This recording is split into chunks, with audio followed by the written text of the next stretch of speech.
Somebody asked me the other day if my mother came back to me and was remorseful and did the therapy work, would I forgive her? And I really had to think about this a lot. This was a TikTok comment, so I've had some time to sit back and think about it. 16 years ago, I would have taken my mother back with no apology and no discussion of the past. I would have done anything to have her in my life, because I connected to her after 17 years of no contact, and she used those magic words that I very rarely heard from her. I love you. And I believed her. And I wanted her in my life because she's my mother. I wanted her to be my mom, and I wasn't able to give up on that yet. And she didn't show up because of the fact that there was no audience for her. There was no facade. There was nobody to play to. So she dropped the ball and, just literally didn't show up. Fast forward, and I had said not that long ago that if my mother made amends, if she owned her behavior, if she owned the abuse, if she stood up in front of my entire family and cleared my name and said, no, I was never the family liar, and that she, yes, indeed, did abuse me. And let's kind of do a little bit of an inventory, and I'm going to give you a trigger warning.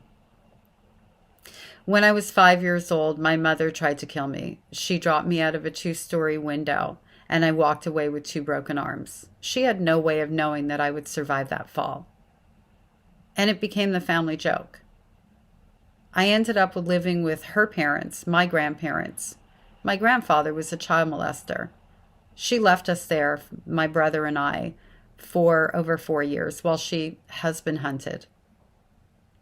When she turned back up, I was around 9 years old. I went to live with her, and she put me in the company of another child molester, and she knew I was being molested.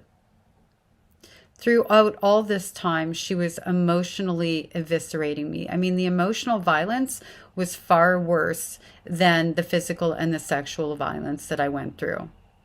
Healing from that has taken so much longer. The words like I was damaged goods and a tramp and nobody was ever going to love me, that I was sick in the head, that everybody knew I was sick in the head, all of these different things that she told me. That if I ran away from home, people would just forget about me. They'd stop looking. And eventually, I did run away from home.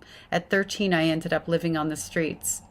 There were times that I thought to call because I was so hungry and so tired and so alone. And I could hear my mother's voice telling me that everybody was better off without me and nobody would even remember me at all. That kept me from calling and kept me as a homeless youth and on my own for 3.5 years until the age of 17. When social services sent me back, I had a little baby who was 10 days old. There she is. They didn't even ask me what I had been running from. My mother tanked any possibility of me getting therapy help at that time. And she did everything she could to stop me from furthering my education. I somehow managed to get a GED in spite of her. So at every turn, throughout every interaction I've ever had in my life with my mother, she has violated me in some way, shape, or form.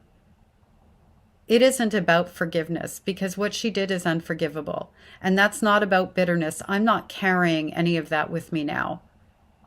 I won't give her moments of my happiness by living in anger and bitterness.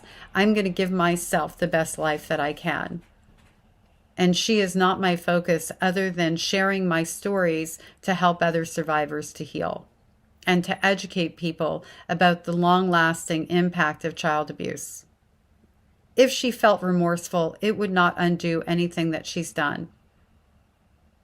Not that long ago, I said if she came to me and stood up in front of the family and took ownership and did the right thing, I would take her back. I needed to have my head examined over that one because I'm really thinking about it now. I will never take her back. What's to take back? The risk of somebody betraying me and re-traumatizing me? Why would I do that to myself after all the work I've done to heal? Her remorse will never undo, and she's not going to feel it, what she did to me. And there's nothing that could happen in a relationship with her that would ever feel like love or warmth or goodness, because I would always be waiting for the real mother that she is to show up. I don't paint my life with false hope, and I don't keep people in my life that don't bring value to my life and, in fact, take value away. I accept that my mother is a sociopath and a narcissist, and that the people who are attached to her in our relatives are a part of a narcissistic family system. They didn't show up for me then. They don't get to be with me now. Relationships are earned. They're not just there because of DNA. And because of the pressure that we feel to be connected to people whose blood is running through our veins, or who we're attached to maybe through adoption, we stay in these relationships much longer than we should. And I hate the word should. But it isn't really only because of the pressure of the outside world and society. It's also because of the internal pressure of feeling like, if I'm just good enough, they'll love me this time and stop hurting me. And it's that hope that dies so hard that if we walk away, like really walk away, we have to let go and realize that they are never going to be the mom or the dad or the grandparents, the aunts, the uncles that we deserved in the first place.